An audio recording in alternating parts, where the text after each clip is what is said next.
A robot equipped with a gripper be able to finish the work of loading and increase the speed of machine tool production.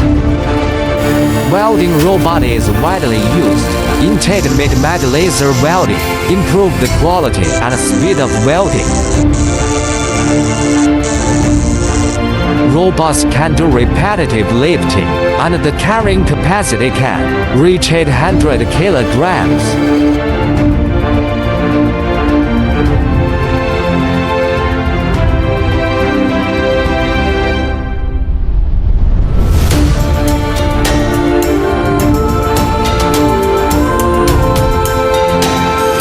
Spraying technology for robots can achieve accurate spraying control, reduce the damage of paint to human body, improve the safety of spraying work.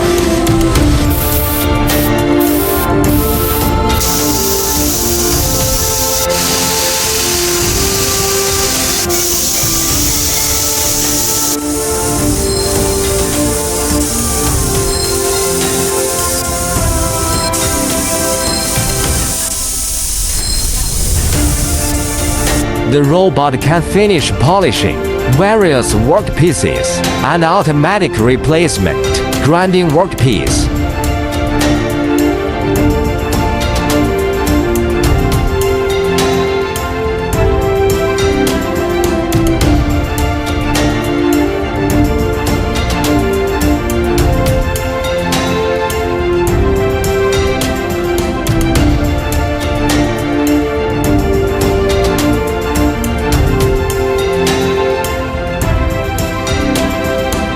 Robots are used in every industry, brought greater efficiency, quality and safety.